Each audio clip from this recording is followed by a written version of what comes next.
Di 10K subscriber channel Novel Official, akan adakan giveaway untuk 3 orang pemenang. Jangan lupa untuk selalu komen dan like untuk setiap video. Bab 761. Keluarga web dengan segera mengumumkan peraturan baru di rumah keluarga. Siapapun yang masuk atau keluar dari rumah keluarga web, tidak peduli siapa mereka, tidak boleh memiliki aplikasi TikTok di ponsel mereka. Jika ditemukan, mereka akan dihukum berat.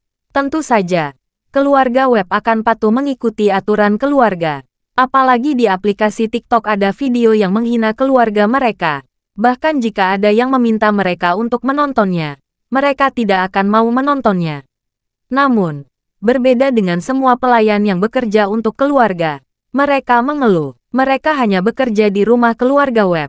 Mereka tidak memiliki nama belakang web. Dan mereka tidak merasa keberatan dengan video itu. Apalagi semua orang beranggapan bahwa video ini terlihat sangat keren. Bekerja di keluarga web, ada banyak kontrol yang relatif ketat. Setiap orang hidup dalam tekanan tinggi setiap hari yang sangat mengantuk. Keluarga web selalu ketat dengan bawahan. Ada banyak aturan untuk bawahan.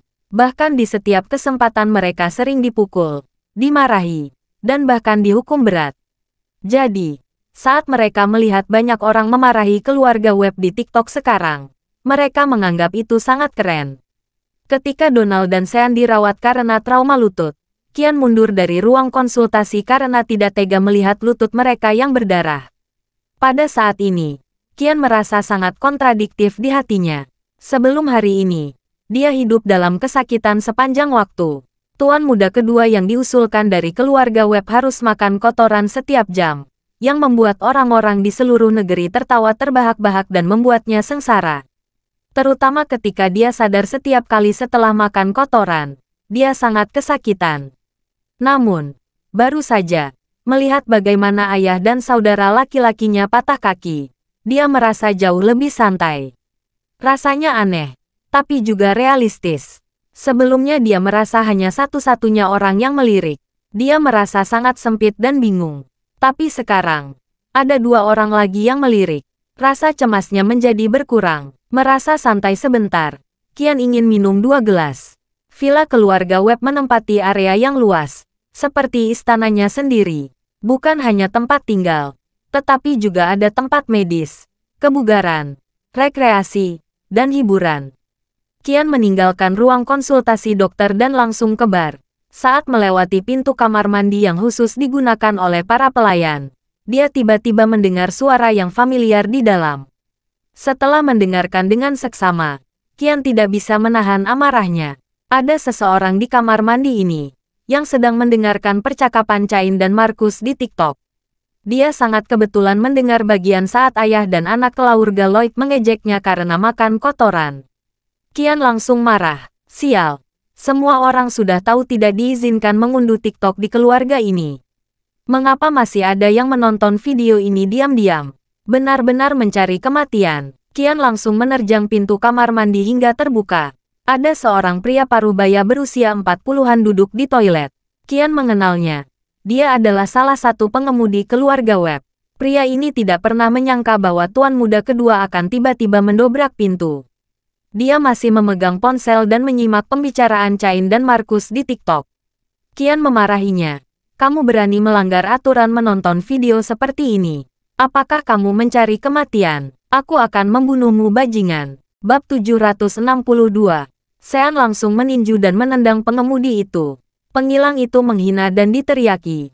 Tetapi dia tidak berani melawan.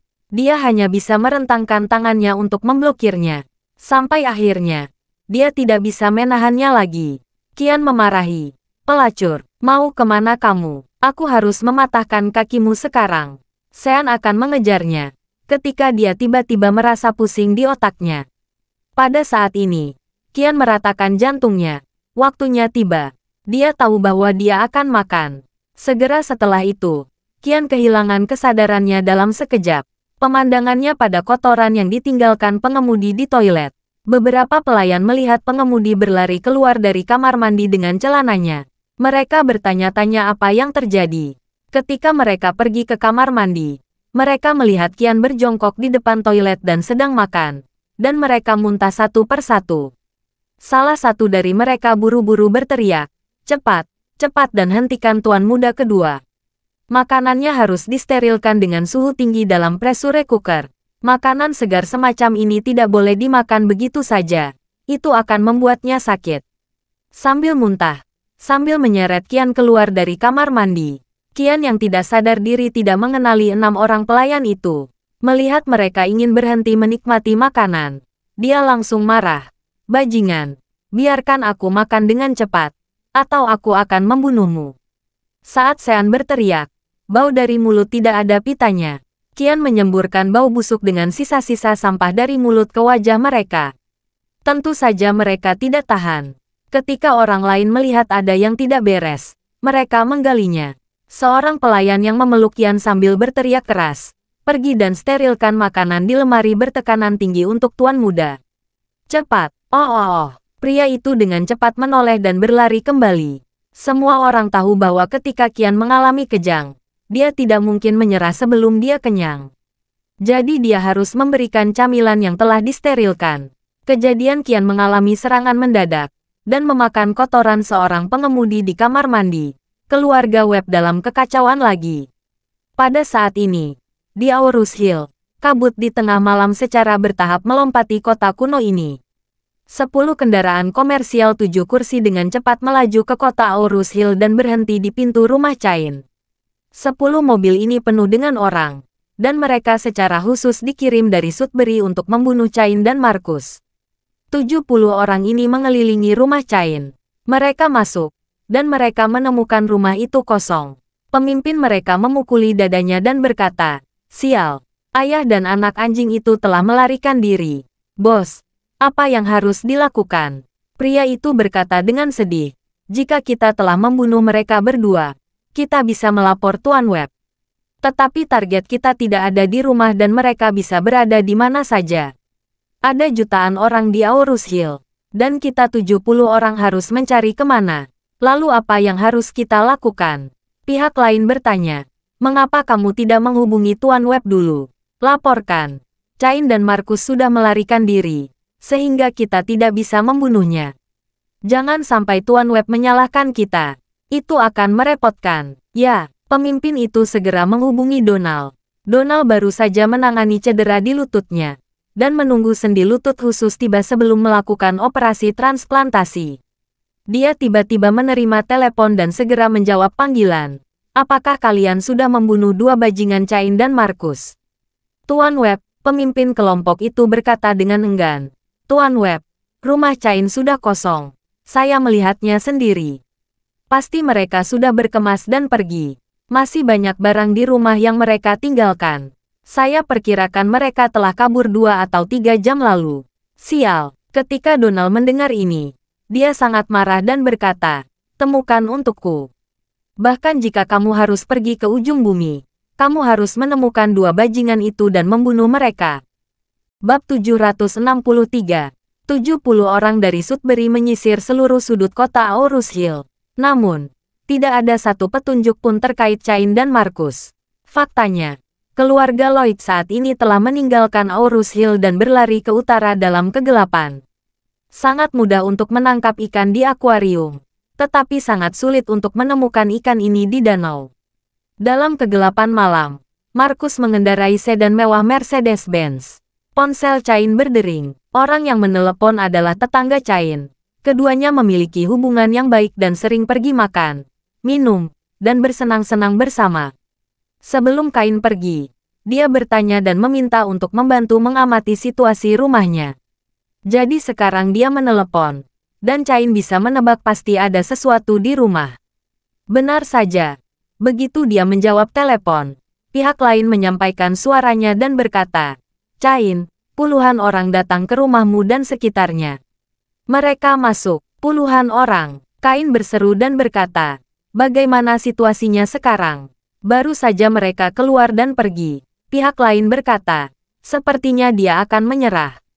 Cain berkumpul dan berkata, "Baiklah. Terima kasih." Sama-sama. Setelah menutup telepon, Cain berkata dengan wajah dingin, "Keluarga Webb benar-benar mengirim orang untuk membunuh kita. Ada puluhan orang dikirim ke rumah. Benar-benar kejam." Markus berseru. Ayah, apakah mereka akan menemukan kita? Cain menggerakkan tangannya. Tidak mungkin. Dunia ini luas. Kemana mereka ingin mencari kita? Kita tidak akan berhenti malam ini. Kita langsung ke Bandara East Cliff. Dan beli tiket pesawat paling awal untuk besok dan terbang langsung ke Malaysia. Kita bisa tinggal di rumah sendiri dan menjadi orang kaya di sana. Dan keluarga Webb tidak akan pernah menemukan kita seumur hidup. Markus menangis dan berkata, Ayah, ketika kita tiba di Malaysia, kita tidak harus melapor lagi pada Albert setiap minggu, kan? Kita bisa menghilangkan kata-kata di dahi kita, kan? Ya, Cain menyentuh bekas luka yang kering dan mengeras di dahi, dan berkata dengan putus asa, aku khawatir aku tidak akan memiliki kesempatan untuk membalas ukiran ini pada Albert. Pada saat ini, rumah keluarga Moore masih terang benderang. Patua Moore mengenakan latihan Tai Chi putih. Dia sedang berlatih Tai Chi di halaman melawan udara dingin. Meskipun cuaca telah membaik dan lelaki tua itu hanya mengenakan pakaian tipis, lelaki tua itu tidak merasa kedinginan sama sekali. Dia berkeringat. 3 putra lelaki tua itu, beberapa cucu lelaki, dan cucu perempuan semuanya berkumpul di sekitar halaman melihatnya. Ruben menjadi semakin terkejut. Dia tidak pernah berpikir bahwa kali ini, khasiat pil peremajaan akan sangat luar biasa. Tidak hanya membuat lelaki tua itu lebih muda dan tubuhnya menjadi lebih tangguh, bahkan mental kakeknya pun sepenuhnya berbeda. Siapa yang berani membayangkan bahwa lelaki tua yang akan mati beberapa bulan lalu begitu segar sekarang? Dia sudah berlatih selama lebih dari 2 jam. Bagi seorang pria muda ini sudah melelahkan. Namun, dia tidak merasa lelah sama sekali. Sebaliknya, dia berjuang lebih dan lebih keras. Ini bukan pertanda bagus. Ruben memerhatikan. Tubuh lelaki tua itu sangat keras. Sepertinya Dai masih hidup 10 atau 20 tahun lagi. Bab 764. Ayah Ruben, Tyler, juga tercengang dari samping. Dan dia bahkan lebih stres daripada Ruben. Sebagai seorang pangeran, hal yang paling ditakuti adalah sang ayah telah hidup terlalu lama. Kaisar Kangqi, salah satu kaisar terbaik Tiongkok, memerintah selama 61 tahun. Pangeran Yinren mengkudeta ayahnya di tahun 1712, karena dia tidak sabar menunggu lebih lama lagi. Namun kudetanya diketahui oleh Kaisar Kangqi, sehingga Kaisar mencabut status putra mahkota Yinren dan menjebloskannya ke dalam penjara. Sekarang Tuan Moore masih memegang kekuasaan keluarga Moore. Semakin lama dia hidup, semakin sengsara Tyler.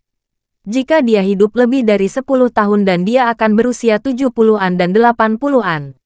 Peluang apa yang dia miliki saat menjadi kepala keluarga Moore? Bahkan mungkin saja dia yang mati duluan di depan ayahnya. Memikirkan hal ini, Tyler merasa sangat tertekan. Jasmine di samping, melihat bahwa tubuh dan jiwa kakeknya jauh lebih baik, dia sangat senang. Melihat lelaki tua itu sedikit lelah setelah bermain begitu lama, Jasmine menyerahkan handuk yang telah dia siapkan dan berkata, "Kakek, kenapa kamu tidak istirahat dulu? Kakek bisa berlatih lagi besok." "Oke." Patua Moore mengangguk dengan penuh semangat, mengambil handuk dan menyeka keringatnya, dan menghela napas. "Pernahkah berpikir bahwa saya akan mendapatkan kesempatan seperti ini saat hidup saya hampir berakhir? Saya sangat berterima kasih kepada Tuan Wade." Setelah mengatakan itu, lelaki tua Moore berkata kepada Jasmine, "Melati, kamu harus memperhatikan Tuan Wade dengan seksama. Keinginan terbesar kakek sekarang adalah menunggu pernikahanmu dengan Tuan Wade. Kakek ingin menyerahkanmu kepada Tuan Wade di altar." Wajah Jasmine langsung memerah saat mendengar ini. Tyler berkata saat ini, "Ayah, tolong pikirkan lagi tentang Jasmine dan Master Wade." "Pikirkan lagi?" Tuan Moore bertanya kembali. "Tidakkah kamu melihat bahwa Tuan Wade memiliki kemampuan untuk mencapai langit dan merupakan naga sejati di dunia? Jika kamu memiliki seorang putri, kamu juga akan bermimpi ingin menjadikan Tuan Wade sebagai menantumu." Tyler berkata dengan malu, "Ayah, apa yang Anda katakan tidak salah. Tapi poin kuncinya adalah Tuan Wade sudah menikah. Ayah ingin Jasmine mengejar Tuan Wade. Bukankah Jasmine akan menjadi orang ketiga?" Begitu Jasmine mendengar kata orang ketiga, wajahnya langsung menjadi sedikit malu. Dia juga tahu Charlie sudah menikah, dan sangat tidak pantas baginya untuk mendekatinya. Sekarang paman mengatakan ini. Dia tentu saja malu. Pada saat ini, Tuan Mor tampil dingin dan berkata, "Kamu tahu, Tuan Wade dan gadis dari keluarga Wilson itu terkenal dengan pernikahan tidak nyata mereka. Dalam hal ini, apalagi yang harus kita khawatirkan?" Setelah selesai berbicara, Tuan Mor mengabaikannya dan berkata kepada Jasmine, "Jasmine, tidak peduli apa yang memikirkan orang lain. Jika kamu juga menyukai Tuan Wade, kejar dia." Jasmine mengerutkan keningnya dan tidak mengatakan apa-apa. Jelas merasa sedikit tidak nyaman di hatinya. Tuan Mor memahami apa yang dia pikirkan. Menoleh dan melirik Tyler, dia berkata dengan dingin, "Mulai hari ini dan seterusnya, tidak ada yang untuk berbicara tentang pernikahan Tuan Wade. Jika tidak, jangan salahkan saya akan memberi isyarat kasar." Ketika Tyler mendengar ini, dia buru-buru membungkuk dan berkata, "Ayah, maafkan aku. Aku terlalu banyak bicara." Bagus jika kamu tahu." Tuan Mor tidak puas, dan segera berkata kepada Jasmine, "Jasmine, kamu bisa membuat janji dengan Tuan Wade besok. Saya ingin mengundangnya makan malam, dan berterima kasih telah memberiku pil peremajaan, sebuah kebaikan dan rahmat besar. Siapkan kartu dengan saldo 1 miliar uang tunai karena hadiah kecilku, untuk diberikan kepada Tuan Wade saat makan malam." Anggota keluarga Mor lainnya tercengang. 1 miliar tunai. Arus kas seluruh keluarga Mor hanya sekitar 3 miliar. Lelaki tua ini ingin memberi sepertiga arus kas keluarga kepada Charlie. Mata Tyler dan Reben menyemburkan api. Jumlah uang tunai di tangan ayah dan anak itu mungkin tidak berjumlah 3 atau 5 miliar. Orang tua itu benar-benar ingin memberi Charlie 1 miliar. Bab 765. Pada hari berikutnya, Claire makan lebih awal dan berangkat ke kantornya. Jacob memiliki wajah yang gelap sepanjang pagi. Dan ketika dia melihat Elaine, wajahnya penuh dengan ketidaksenangan. Dia bahkan sudah tidak ingin peduli padanya. Jacob sangat marah ketika mengetahui tabungan keluarga lebih dari 2 juta benar-benar habis oleh Elaine di meja mahjong. Dia tidak punya uang sendiri. Uang ini telah dikumpulkan oleh keluarga selama bertahun-tahun. Dan uang yang dia hasilkan dengan menjual barang antik sekarang juga telah hilang. Jacob bahkan merasa bahwa dia harus pergi ke jalan antik, mencari selisih harga, kemudian menemui Zachary untuk menjualnya. Elaine tampak agak puas ketika dia bangun pagi-pagi, jadi dia terus tersenyum pada Jacob. Tetapi Jacob masih mengabaikannya, melihat wajahnya yang panas menempel di pantatnya yang dingin. Elaine kini tidak berani berbicara. Dia hanya mengarahkannya ke arah Charlie, dan berkata dengan marah, "Hei, Charlie. Kamu menganggur di rumah. Cepat melihat Feng Shui atau semacamnya. Cari uang untuk membeli perabotan keluarga. Kalau tidak, bagaimana kita bisa pindah ke Villa Elite Thompson?" Charlie berkata dengan ringan, "Saya mencoba yang terbaik." Elaine mencubit pinggangnya dan berkata, "Coba gunakan pantatmu. Kamu harus mendapatkan uang." Jacob berkata dengan tidak puas, "Apa yang kamu katakan? Charlie sudah memberikan kontribusi besar bagi keluarga. Tidak seperti kamu. Kamu tidak hanya menghasilkan uang, tetapi menghabiskan banyak uang, dan bahkan kehilangan uang. Dalam keluarga ini, kami bertiga adalah angka positif, dan kamu adalah satu-satunya angka negatif. Dan angka negatifmu masih sangat negatif. Jadi kamu dapat membatalkan semua angka positif kami sekaligus." "Kamu." Wajah Elaine memerah karena marah. Elaine berteriak pada Charlie, "Apa ringkasannya denganmu? Kamu Jacob luar biasa sekarang. Kamu tidak hanya berani meneriakiku, berani melawanku, tetapi juga berani membela Charlie. Jadi aku adalah orang dengan status terendah di keluarga ini. Sudah tidak mau mendengar kata-kataku lagi." Ketika Elaine menahan amarahnya, ponsel Charlie berdering.